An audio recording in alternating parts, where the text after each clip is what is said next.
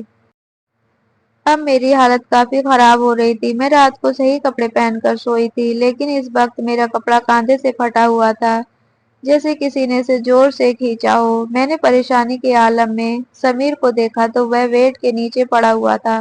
شاید نیند کے عالم میں وہ نیچے گرا گیا ہوگا، لیکن پھر بستر کی ایسی حالت کس نے کی تھی اور میرے کپڑے کیسے پھٹ گئے تھے؟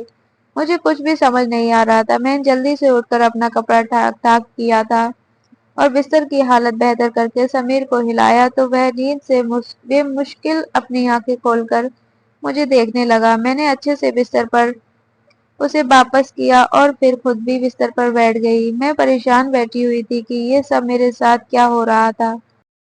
سمیر ماتر 15 سال کا بچہ ہے اور مجھے یقین تھا کہ وہ میرے ساتھ ایسی کوئی ویسی حرکت نہیں کر سکتا ہے، لیکن اگر سمیر میرے ساتھ کچھ غلط نہیں کرتا تھا تو پھر سب کچھ کیسے ہو رہا تھا؟ میں کافی ڈر گئی تھی۔ اس طرح اپنی سوچ میں الجھنے کے بعد میں اپنے کمرے سے باہر نکلی تو مجھے ایسا محسوس ہوا جیسے کوئی میرے دروازے کے ساتھ لگ کر کھڑا تھا اور میرے دروازہ کھولتے ہی وہ چھپ گیا تھا۔ میں نے ایک سائے کو تیزی سے دور ہوتے ہوئے دیکھا تھا اور اس بات نے میری شک کو یقین میں بدل دیا تھا۔ یہ سوچ کر میرے قدموں تلے زمین نکل گئی تھی کہ اس گھر میں سمیر کے علاوہ اگر کوئی مرد تھا تو وہ میرے سسر تھا، اور میں سوچ بھی نہیں سکتی تھی کہ کوئی باپ اپنے بیٹے کی پتنی کے ساتھ کچھ غلط حرکت کر سکتا ہے۔ میں اپنے ہی پتی کو گھر میں خود کو غیر محسوس کر رہی تھی۔ میری نند میرے پاس آئی اور میرے چہرے کے اڑے رنگ کو دیکھ کر کہنے لگی کہ بھابھی سب خیریت تو ہے نا؟ کیا ہوا ہے؟ آپ کچھ پریشان دکھ رہی ہیں۔ میں نے ڈرتے ڈرتے نند کو بتایا کہ مجھے ایسا لگ رہا ہے جیسے کوئی میرے دروازے کے ساتھ کھڑا ہو یا پھر اندر جھانکنے کی کوشش کر رہا تھا۔ میری بات سن کر نند حیران ہوئی اور کہنے لگی کہ پاپا تو صبح سے ڈاکٹر کی طرف گئے ہوئے ہیں اور سمیر آپ کے کمرے میں ہے۔ میں کھانا تیار کر رہی ہوں، آپ کو یقین کوئی بہم ہوا ہوگا۔ میں نند کو یقین دلانے کی کوشش کی۔ میں نے خود سائے سے سا دیکھا تھا، لیکن نند کو میری بات پر یقین نہیں آیا۔ وہ یہی کہہ رہی تھی کہ گھر میں اس کے علاوہ اس وقت کوئی نہیں ہے۔ سمیر کو ایک ہفتہ پہلے ہی اسکول کی چھٹی ملی تھی اور آج اس کی آخری چھٹی تھی۔ وہ مجھے بتانے لگی کہ وہ پڑھائی میں ٹاپ کرتا ہے اور اب مجھے اس کی پڑھانا چاہیے۔ میں نے اپنی ذمہ داری اٹھانا شروع کی اور سمیر کو بھی خود پڑھانے کے لیے میری زیادہ تر یہی کوشش ہوتی تھی کہ میں اپنے کمرے میں رہوں اور اپنے سسر کے ساتھ بات چیت نہیں کروں۔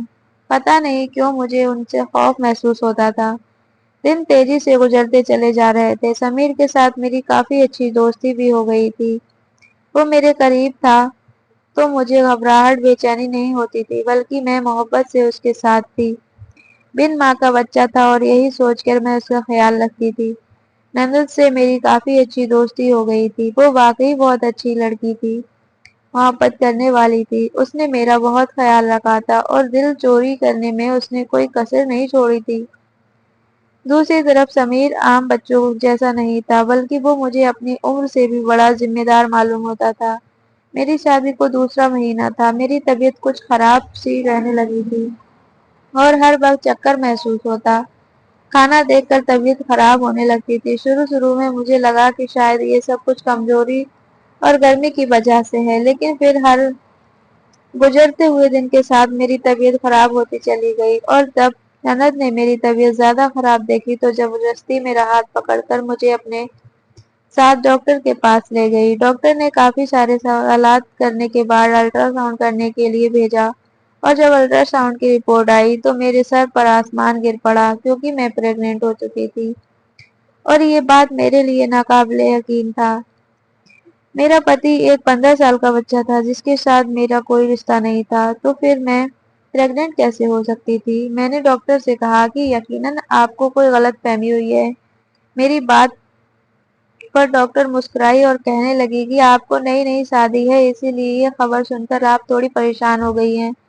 لیکن پریشانی کی کوئی بات نہیں ہے، پریگننٹ ہونا کوئی بیماری تو نہیں ہے نا، الٹا یہ خوشی کی بات ہے۔ آپ تو بھگوان کا دھنیہ واد کریں، یہ شادی کے دوسرے مہینے میں آپ کی جھولی بھر گئی ہے، ورنہ لوگ تو سالوں سال منتیں مانگتے ہیں پھر بھی انہیں اولاد جیسی خوشی نصیب نہیں ہوتی۔ ڈاکٹر نے کچھ دوائی دے کر میرے ہاتھ میں دے دیا، میں تو حیران پریشان تھی۔ میں نند کے ساتھ باہر نکلی، اس کے چہرے کی حیوانیت ہوئی تھی اور اس کی زبان کو تالا لگا تھا، میری آنکھوں میں آنسو بہہ رہے تھے۔ میں نے غصے سے نند سے کہا کہ یہ سب کچھ کیا ہو رہا ہے، میرے اور سمیر کے درمیان تو ایسا کچھ بھی نہیں ہے، پھر میں پریگننٹ کیسے ہو سکتی ہوں، اور میں کلدار عورت نہیں ہوں۔ میری نند نے گہری نظر میرے وجود پر ڈالی اور بنا کچھ کہے مجھے گھر لے آئی۔ سارے راستے وہ بھی خاموش رہی تھی اور مجھے لگ رہا تھا کہ میں اس کی نظروں کی قصوروار ہوں۔ اپنے سسر سے مجھے کسی قسم کی کوئی امید نہیں تھی، کہیں یہ بچہ میرے سسر کا تو نہیں تھا۔ یہ خیال آتے ہی میرے پیروں تلے زمین نکل گئی تھی۔ میں اور نند جیسے ہی گھر میں داخل ہوئے تو سامنے ہی میرے سسر بیٹھے ہوئے تھے۔ انہیں معلوم تھا کہ ہم ڈاکٹر کے پاس گئے تھے۔ مجھے دیکھتے ہی انہوں نے فوراً میری طبیعت کے بارے میں پوچھا تو میری آنکھوں میں آنسو گرنے لگے تھے، اور نند بھی سر پکڑ کر بیٹھ گئی اور اس نے اپنے باپ کو میرے پریگننٹ ہونے کی خبر سنا ڈالی، اور مجھے لگا کہ میں شرم سے زمین میں گڑ جاؤں گی۔ اگر یہ بچہ ان کا تھا تو تب بھی میں کسی کو منہ دکھانے لائق نہیں رہوں گی۔ سمیر وہیں بیٹھا وہ پڑھائی کر رہا تھا۔ اس خبر سن کر اس نے بھی مجھے پھٹی پھٹی آنکھوں سے دیکھنا شروع کر دیا تھا۔ وہ بچہ ضرور تھا لیکن اتنا تو جانتا ہی تھا پھر پریگننٹ کا مطلب کیا ہوتا ہے۔ یہ خبر سنتے ہی میرے سسر غصے میں اٹھ کھڑے ہوئے اور نفرت سے میری طرف دیکھتے ہوئے کہنے لگے کہ میں تو تمہیں ایک بہت نیک اور شریف سمجھدار اپنے گھر کی بہو بنا کر لے کر آیا تھا۔ میں نے سوچا تھا کہ تمہارے مرتے ہوئے باپ کی آخری خواہش بھی پوری ہو جائے گی اور میرے بن ماں کے بچے کو تمہارا سہارا بھی مل جائے گا، لیکن تم نے تو ہمارے دامن پر ہی داغ لگا دیا۔ یہ کس کا بچہ ہے؟ تم نے کس کے ساتھ گناہ کیا ہے؟ اس سے پہلے کہ میں کوئی جواب دیتی سمیر بولا اٹھا اور کہنے لگا کہ پائل ایسی نہیں ہے، آپ اسے غلط سمجھ رہے ہیں۔ میں نے حیرانی سے سمیر کی طرف دیکھا تو وہ 15 سال کا بچہ آج میرے بچاؤ میں اپنے باپ کے سامنے کھڑا ہو گیا تھا، جبکہ میں نے تو کبھی اسے اپنے پتی ہی نہیں مانا تھا۔ سمیر کے پاپا غصے میں کہنے لگے کہ پھر تو بتا کہ یہ بچہ تیرا ہے؟ ان کے سوال پر سمیر خاموش ہو گیا۔ میرے سسر غصے میں یہاں وہاں ٹہلنے لگے اور پھر انہوں نے ایک ایسا فیصلہ کیا جسے سن کر میرے سر پر آسمان گر پڑا۔ وہ سمیر سے کہہ رہے تھے کہ ابھی اور اسی وقت اس بدچلن لڑکی کو طلاق دو اور اس کو یہاں سے چلتا کرو۔ یہ لڑکی تو ہمارے لیے ایک چرترہین لڑکی ہے۔ طلاق شبد سنتے ہی میری چیخ نکل گئی تھی، اور پھر ایک ایسی بات ہوئی کہ میری روح کانپ گئی، اور میری نند نے بتا دیا تھا کہ یہ بچہ کس کا ہے، اور اسی بات نے میرے قدموں تلے زمین نکال دی تھی۔ وہ جانتی تھی کہ میں کس کے بچے کی ماں بننے والی ہوں، لیکن خوف کے مارے خاموش تھی، اور جب اسے پتا چلا کہ میری زندگی برباد ہو جائے گی تو اس نے سارا سچ بتا دیا اور روتے ہوئے کہنے لگی کہ وہ ایک لڑکے کو پسند کرتی تھی اور وہ لڑکا چھپ چھپ کر ملنے کے لیے اسے آیا کرتا تھا۔ نند نے اسے پورے گھر کی چابیاں دے رکھی تھی، لیکن جب میں ودا ہو کر یہاں آئی تو میری شادی والی رات اس لڑکے نے مجھے دیکھ لیا اور میری خوبصورتی سے وہ بہت زیادہ آکرشت ہو گیا تھا، لیکن نند کو ہرگز اندازہ نہیں تھا کہ اس کی نیت خراب ہے۔ اس لڑکے نے گھر کی چابی کا فائدہ اٹھا کر شادی کی رات میں میرے کمرے میں آ کر نہ صرف مجھے دیکھا بلکہ وہ میرے ساتھ میرے کمرے میں چھپ گیا، اور موقع پا کر اس نے میری عزت پر ہاتھ بھی ڈالا تھا۔ لیکن میری آنکھ کھل گئی اور اسے اندازہ ہو گیا کہ میں کچی نیند میں سوئی ہوں، اسی لیے اس نے نند کو کہا کہ وہ ہم دونوں میاں بیوی کو نیند کے دوا دے کر سلایا کرے تاکہ انہیں ملنے میں آسانی ہو سکے، لیکن اس طرح کر کے کسی اور چیز کا فائدہ اٹھانا چاہتا تھا۔ وہ مجھے استعمال کر رہا تھا اور اس نے ایسا ہی کیا۔ نند کو کچھ ہی دنوں میں پتہ چل گیا تھا کہ اس لڑکے نے اسے دھوکہ دیا ہے اور اسے بھی استعمال کیا ہے۔ اسی بات پر ان دونوں کا جھگڑا ہو گیا اور وہ ہمیشہ کے لیے چھوڑ کر چلا گیا، لیکن جاتے جاتے میرے دامن میں داغ لگا کر چلا گیا تھا، اور آج میں اس کی ہی بچے کی ماں بننے والی تھی۔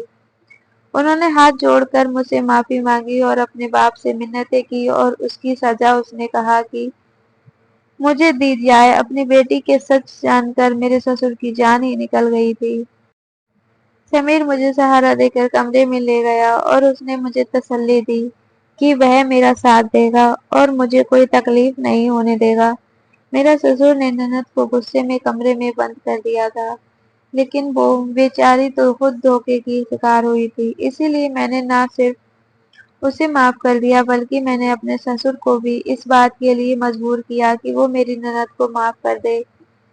سمیر نے جس طرح میرا ساتھ نبھایا تھا، میں نے فیصلہ کر لیا تھا کہ میں اپنی ساری زندگی اس کے ساتھ ہی گزاروں گی۔ میرا بچہ اگلے ہی مہینے خراب ہو گیا تھا اور پھر میں نے سمیر کے ساتھ ایک اچھی زندگی کی شروعات کی۔